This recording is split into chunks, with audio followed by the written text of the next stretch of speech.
Daily Mass Readings, October 21st, 2024. Reading 1. Ephesians 2. And you he made alive, when you were dead through the trespasses and sins, in which you once walked, following the course of this world, following the prince of the power of the air, the spirit that is now at work in the sons of disobedience.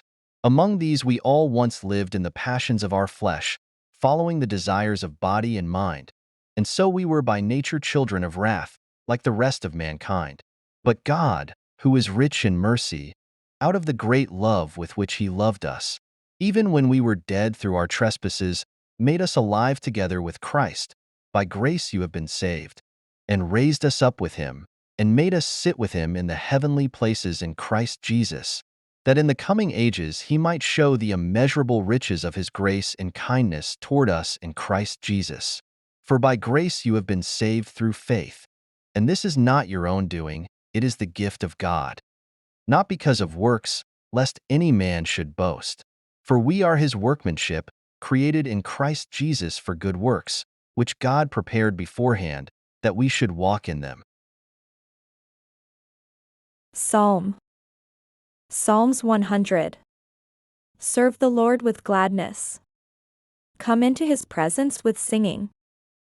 Know that the Lord is God.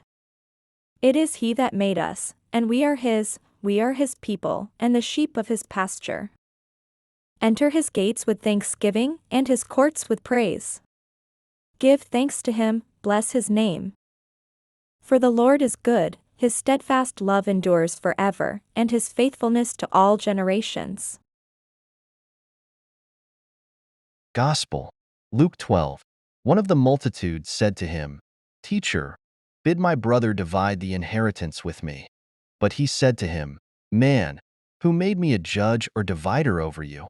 And he said to them, Take heed, and beware of all covetousness. For a man's life does not consist in the abundance of his possessions. And he told them a parable, saying, The land of a rich man brought forth plentifully. And he thought to himself, What shall I do? For I have nowhere to store my crops. And he said, I will do this. I will pull down my barns and build larger ones, and there I will store all my grain and my goods. And I will say to my soul, Soul, you have ample goods laid up for many years. Take your ease, eat, drink, be merry. But God said to him, Fool, this night your soul is required of you. And the things you have prepared, whose will they be? So is he who lays up treasure for himself, and is not rich toward God.